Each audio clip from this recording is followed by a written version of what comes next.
Today we have Revant Kumar with us, who has recently scored a 695 on the GMAT Focus Edition. This is almost a 98th percentile, and which is a phenomenal score. I'm sure it would have taken a lot of effort and time to get to this point, and I think Revant can tell us best how he achieved this and what kind of effort did he put in. So, hi Revant, welcome today. First of all, congratulations on this fantastic score. And yeah, what are you feeling right now? All this journey has been done. You have gotten what you wanted. So what are you feeling right now? So hi, thank you so much for having me. And it's been a long journey, I would say, and a tough one. Given that we are all working professionals, it's very difficult to take out time to study and be meticulous about it. But yeah, from the very start, I was looking for a place to study and good coaching. So that's how I ended up with top 1%. And yeah, I started my course in January, but yeah, I could not study much initially, and then in Feb finally I started studying for my exam, and it took me about 2 months to study well.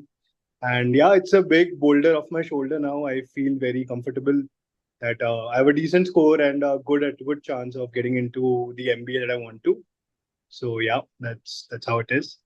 Right. Makes sense. Makes sense. And yeah, it definitely feels like that. You're quite happy with the score and everything. So you just mentioned that you're a working professional, right? Now there's this stigma out there that it's not that easy for working professionals to get through the GMAT. But our experience at Top 1% says that but if you're regular, if you're committed, and if you are willing to put in those 2-3 hours every day, you can get through easily. And you also mentioned that you finished it in 2 months. Like with a working professional, that's an amazing time. So, what do you comment on that? Is that a doable journey? How has it been for you? So yeah, and so it's very difficult. So I think the most difficult part is starting with the journey. Right. So when I started in January, it was very difficult for me to sit for take out 2 hours in a day. But as I got closer, I had a deadline in my mind that I need to finish this exam by May first, second week. That's it. I don't want to extend more than that. And so it was finally, when it came to February, that is when it hit me that it's getting closer, and I still have to study a lot. So I started taking out hours. So I work as a management consultant. So it's a very hectic job. It requires a lot of traveling across India. Been traveling a lot. So I had to put in that dedication forcefully to come back home. Set my timer. I used to set my timer on my iPhone, about 2.5 hours, 3 hours. And I used to sit and meticulously do it then. And there were times, so initially I used to study late at night, but then I figured that I'm getting more productive in the morning. So I used to come back, used to sleep, wake up in the morning, start studying. And yeah, I would say that the final push that I got was that when I took a leave from my office. So my last 1 week, just prior 1 week from the exam, I took a week off. So Hmm. 5 days I took off. I put my 7 days into the exam completely. Uh, you know, put studying and doing my mocks. And I think that last push helped me a lot. Hmm. So the journey is important because I wouldn't have got to the point if I hadn't given those 2 hours. But that last put really helped me bump up my score from, let's say, about 645, 655 to reaching 695. So, Makes sense. It was the last push that got you to where you wanted. Because I think in the last week you would have put in a lot more hours and would right. have put it as a final thread to get through. I think so, right? That is right. That's right. Makes sense, right? So let's go a bit deeper into this journey. There are three sections, right? Quant, verbal, DI. Can you just take us through how the journey has been for you at a sectional level? What were your challenges? How did you get through them? I think students will be able to make a lot out of that. I used to gauge myself by doing those sectional tests that you had. So I used to score I started with about 15 out of 21. Then Hmm. I bumped it up to 16, 17. The second section was verbal. So verbal was quite challenging. I had never attempted questions of, reading comprehensions or critical reasoning. Right. So that took a lot of effort. So I used to follow the octave theory that was taught in RC. That really helped me a lot. So if anything, it helped me. Those pointers helped me focus on the passage because it's very easy to get diverted after the first 4 or 5 lines, or when once you get to the end of the passage, you don't you're not that involved into it. Hmm. It's important for that. So my verbal was not good. I started off by scoring about out of 23 questions. I used to score about 9, 10 correct questions. Interesting. And so that took me a lot of time to get there. And so data insights was one section actually very lightly. I thought that, coming from engineering background, it should be a walk over the cake, but that was not the case. So in data insights, what I found out was that the questions do require a lot of time, and they are a mix of both quant and verbal. So, towards the end of my journey, when I was studying about in March, I would say March mid, when I started giving my sectional test for data, it was a section that I took in the last, but I realized that there's a lot of work to be done here. So I diverted a lot of attention on verbal and data towards the end. If you were to ask me how I divided my total time of my preparation, it would be I divided about 40% to verbal. It was about 30% for 35% for data insights, and the remaining 25% for quant. Right, right. Makes sense. Makes sense. On the front of verbal, now you said that you started with a accuracy of 9 out of 23. There's a huge gap. So what did you work on? How did you exactly dive into that? What resources did you use? You talked about RC a bit, but let's just say if you were starting off with a number 9 out of 23, then how did you track yourself as you improve? So, first of all, I divide myself into reading comprehension and critical reasoning. So, I analyzed both of them. So, when it came to reading comprehension, I figured that my problem is one, that I'm wasting a lot of time on my questions. I'm spending a lot of time reading the comprehension and Right. still not able to grasp it Makes in sense. order, in order to solve the questions. So what I did was that there were these sectional tests. So reading comprehension is very standard type of question. So there would mostly be a question on the main idea of the passage. Hmm. There would be some questions on inferences. So I was able to I was able to give dedicated time to each item of RC. So Hmm. I spent a lot of time just doing the main idea of the passage. Right. So how that helped was that I used to read the entire passage and then just solve the main idea. And then I did 23 questions like these, just doing the main idea. So I had to read through 23 different passages Right. and just solve the main idea question. Hmm. So that helped me understand how to grab that main idea. What are the pointers to note, or what are the pointers to learn? Similarly, when it comes to inference questions, I did the same thing. I focused just on inference, and I used to read a new passage and do my inference questions for those passages. Hmm. So that's how I improved my reading comprehension skills. Coming to critical reasoning, I would say that strengtheners and weakeners questions were okay. I used to score decent in them, but where I was stuck was boldface questions and flaw questions, which are very similar to weakened questions, but you have to analyze the question a bit. Makes sense. So, so in the boldface questions again, I went through the entire module of top 1 percentile that was shared with me. I also went through the 700 plus GMAT questions. So in critical reasoning, what I understood was that once I solved those, entire sets of boldface questions, type of questions, then I wanted to mix it up. So I used to take questions that I'm gonna do, time myself for 23 minutes, 23 questions, and do those 23 questions in a mixed format. So I think sectional tests again were a great help to me coming here. And yeah, so that's how I improved my critical reasoning and reading comprehension. Okay. Yeah. So, as Sandeep also says, doubling down on something when it's a problem, like that's why we also give verbal marathons, IA marathons, kind of a thing. So, when you have a problem, double down on it, give it sufficient time and enough number of problems. I think that helped you is what you're trying to say over here with RC particularly. And the mock portal is what helped you in both RC and CR equally, I think, with the sectional test particularly. Yeah, that is correct. So from my childhood, I had this thing that if I'm not good at any topic, I'm gonna do 100 questions of it and Right. see that how I'm not good at it. So Right. So it's that you kind took of it as a challenge and you fought yeah. it. So yeah, that's really amazing the way you tackled this. Makes sense. Finally, I'd like to talk on DI. So from what I heard, you initially took it lightly, and then you realized that this is not that easy a piece of cake. It's not that easy to get through. let's just give it some sufficient time. But let's go a bit more again. What exactly did you use? What top material? Anything you use from the outside? If anything you can mention. If there's anything that really troubled you with any of the particular sections in IR, then you can maybe highlight those as well. So, for me, the MSR section, which is multi-source reasoning, that was a difficult one Right. that consumes a lot of time. And you need to get those 3, 4 questions correct, which are coming Hmm. one after the other. So, what I did there was that first I solved all the portal questions that we had. Right. Then, what I additionally also did was I solved the GMAT resources for MSR. Hmm. So, I did the entire GMAT DI section through that and the resources that I had, This is the official source, right?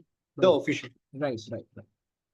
So I think those two things helped me. There were some very basic mistakes that I were doing. So for graph analysis, in DI, they would want to trap you very badly. So Yeah. there's a graph analysis question that you think is very easy, but it's not because they're trying to find you averages or you're missing a data point, Hmm. or there are data points that will look very convincing of an answer, but it's not the case. You need to know which two are the ones and you need to cross check them. Hmm. So there were a lot of these learnings that I had that koi bhi, even if I'm getting a graph question and if there's this data point that seems convincing ki this is the highest population of that year, I'm not gonna take it straight away for the fact. Makes I'm sense. gonna do some bit of calculations, try to find the number and then see if it's working on.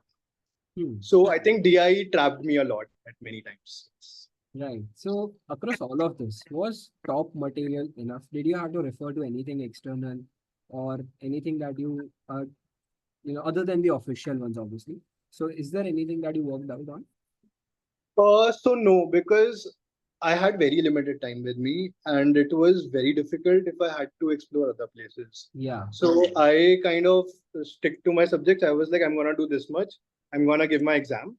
Hmm. If it does not work out well, then I'm going to see. I'm gonna go back, analyze, and maybe try some other resources. So that was my plan, and yeah, it worked out. Like I did not have even the mental capacity to sit and think of any other resources because yeah, it was just too hectic for me. Right. And since it worked out, I think the answer still says that top Yeah, material was sufficient for you, right? it Yeah, does. that definitely makes sense.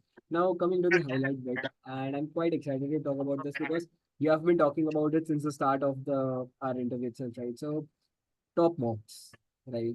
You have used a lot of sectional mocks. I'm sure you would have done a few full lengths as well. How has been your experience been with top mocks? There are a lot of preset notions with students that top mocks are like these, they are hard, anything like that. But what has been your genuine viewpoint around them? How have they helped you? You can just give your story around them. So I would say I was done by my with my course by the mid of March, and my exam was in May first. Right. So all I did was do the mocks because that is how you learn time management. That is how you learn accuracy. And the thing is that there are a lot of questions in those mocks. Those are like really descriptive. You get individual mocks, you get sectional mocks, you get topic wise mocks. So I think for me, the portal, the mocks were the best thing about top 1 percentile for me. Hmm. Those really helped me because I didn't have to sit and give the entire paper at all times. I knew I'm good at quant. Why should I do a 2 and 2 hours, 2.5 hour paper when I can just do a sectional text of data inside, right? Makes sense. So it gave me a continuous graph of how I'm performing in each of the sections. And yeah, I was also able to drill down on specific topics and do those. So for me, yeah, top 1 percentile, the best thing was the mocks and the sectional test that you gave. Right. So, how many full length marks did you give? And did you give the official marks too? Yes, so I gave 3 official mocks Hmm. and I gave 4 top 1 percentile mocks. Right. Um, yes, So, so I gave so about 7 mocks. right. Yes. And apart from that, I think I finished all the sectional tests for Quant. There were 9 of them, 9 for DDI and 9 for work. So I finished all the sectional tests and the topic wise tests for verbal at least.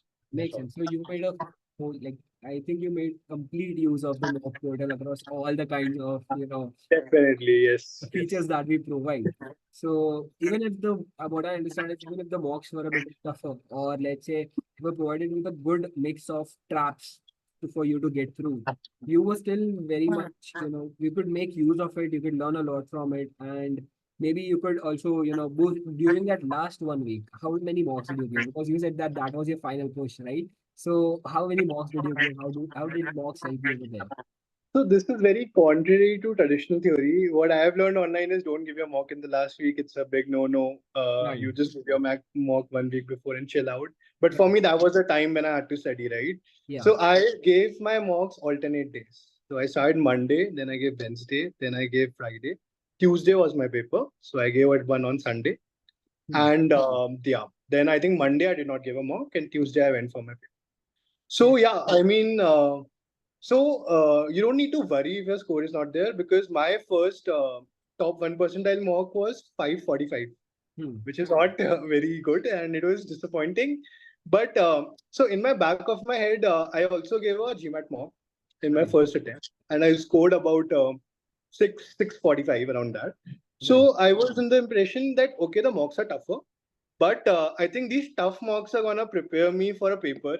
So if I'm over prepared for my exam, I'm ready to deal with those tough questions. Then the actual GMAT questions are gonna look easy to me. Right. And time management and accuracy both are an important thing here. So that was one good thing. Second, the mock in top 1 percentile was the same format as the one in the exam. Yeah. In fact, you could change your questions, right? So you need to strategize well. What I understood was that GMAT Focus had this thing where you could change three answers during your paper. Yeah. And I saw one video on YouTube where they said the importance of it. That you don't have to be stuck in a question. You need to move ahead, get to the end, come back for those three questions. And I think that strategy really helped me. So Yeah. I never worried about marking full questions and going ahead. I Hmm. used to solve the questions which I'm not able to do. I don't used to spend time Hmm. being confident that there will not be three plus questions that I'm not able to do in the first attempt. And I used to come back for those questions. Right. So I think those strategies and etc. were well utilized in the top 1 percentile mocks. And I had in the back of my mind that they are tougher, but then I would see an improving graph for myself. So I was really satisfied that yeah, I should be able to do decent. Makes sense. You had a pretty brave approach to the exam, very honestly. But I'd still like to ask this one question. Yeah, you seem very confident when you are, talking about the exam, giving the marks and everything. Did you face any test anxiety at all? And if yes, how did you manage it, right? And did the top box prepare you for that already, or like what was your scene with that? So I think I was so in the top 1 percentile mocks, they were tougher and I was getting the score. Yeah. So when I went for my exam, I was confident. Right. And then what happened was my first question came in Quant and I was unable to solve the question. Okay. So it had a huge hit on my anxiety. Like I was like, shit, what's happening? How am I not able to solve the first question? And we Hmm. all know the algorithm. So they're gonna give a medium level question, then they're gonna bump you up to tougher questions. Yeah. So that was really scary for me at that moment. But then I just let go. I said, okay, I'm gonna mark this question, do what I learned. I'm gonna mark this question, go forward. So the first question in my GMAT, I marked it off. I could not solve it. But then going ahead, I was able to solve the questions, come back, do it again. And yeah, so I think it does come. The exam anxiety is something that is always going to be there on your final day of the exam. You cannot get rid of it, no matter how many mocks you give. But yeah, I knew that this is not the end game for me. There are multiple attempts in GMAT, and just my job is to go give my best. Hmm. So yeah, I so that was a bit of a stress, but then yeah, my con section went well. After that, I was able to solve the rest of the questions and come back and solve that again. So yeah, that worked out well. But yeah, it was my markers were not working in my first question, so I was really stressed out that I'm not able to write, I'm not able to solve the question, and this is not what I expected. But don't need to worry about the first question, the second question, because we don't know what questions are being evaluated. We don't know what logic they're using. Just take every question head on and just solve it. And if you're not, just move ahead. You will get to the end of it. So yeah. Yeah, control what you can. Let the rest figure it out itself out, right? So that's the Correct. way you approach it. That's pretty brave. Even I'm sure a lot of students face this, getting losing their composure on the first exam. But the way you managed it and still got that score, that speaks volumes about how you must have prepared. And for such situations as well. Instead, Right. maybe actively, maybe inactively, but it was there, right? It helped you out. Makes sense. So I think we have had a lot of discussion about various elements. Uh, can you give some pointers, do's and don'ts for students out there currently preparing, right? What would be your advice to them? Something that they should have in front of them at all times. Remember those pointers at all times while they're preparing or in the exam. Um, One thing very important is to be meticulous. You have to be consistent. You cannot go through GMAT without being consistent. Second point is get a goal. So I had set a deadline for myself. It's very easy to not set a deadline and just push it forward. So I had set a hard deadline for myself that no matter how much preparation is done, I'm gonna take these 5 days leave, which I don't get very often. So this is my input. I'm gonna give my exam here and I'm gonna go for it full out. So that's the first thing. Second thing would be that don't take any section lightly. It is important that even in the section that you're very strong at, it is important to be consistent. And just before the exam, you need to solve the questions. You need to be in that phase where you're solving questions. So if you have a gap in your preparation, that is going to take you back a few steps. So even a week's gap of no studying, not even solving questions, you're tending to forget a lot of things, tending to forget a lot of tricks. You can write down what tricks you're learning, but there are some tricks that are implicit that are just gonna go and sit in your head. So it's important that don't let go of your practice. Do it regularly. That will really help. And I think for nose, just don't go. Yeah, like you asked me, right? So don't go about doing different materials or doing a lot of things, researching. Just stick to one thing, solve it completely, and just focus on your preparation. Don't go that some other person is doing this book, someone is doing this course, maybe this is better. That's not going to help. That's even going to confuse you more, and you're going to spend less time studying and more time figuring things out. And as a working professional that many of people might be, it's not easy. So just focus on it, and yeah, and just do a lot of practice. Like I use the portal a lot, so just give a lot of mock tests. Don't worry about your mock scores, and solving tougher things is always going to be better. So Right. it'll Makes sense. So I think summarizing that up, be consistent, set a goal, and do not take anything lightly. Don't have any gaps and stick to what you have. Don't be influenced by other factors or elements, right? So that's pretty solid advice, and I think that's what Sandeep has been, preaching for such a long time, and that has sufficient, like it clearly shows that it has completely set in you, and you have really, performed using that. Yeah, one final question now. That's a bit personal. What plans now? What are you planning to do with this score? Where do you want to go? What does the future hold for you? So for me, I think I want to go for an MBA. I want to go abroad. Not yet sure where I'm gonna go. Is it gonna Right. be US, Europe? But for me, I am more focused on cracking the top colleges. So I'm not gonna rush myself. My priority was to be done with GMAT. It has a 5 years validity, Right. and then I'm gonna just focus now on building my profile. It's not like I got a course. I'm gonna apply for the colleges. I'm gonna first look at my profile, see if it's good enough. If it's not, I'm gonna first spend time building my profile, and then maybe go next year. But I wanna crack those top college universities, and yeah, that is my. Makes sense. And I'm sure with the score you can definitely get there. And I'm sure a lot of students will be able to take out a lot from this conversation. It has been a fantastic one, and again, once again, congratulations on your score, and we Thank you. wish you all the best. If you wish to have any assistance on the admissions front, you can reach out to us as well. So that's another thing. But yes, all the best, and it's all great from you. Thanks for having me. Yep, Thank you. thanks. Bye.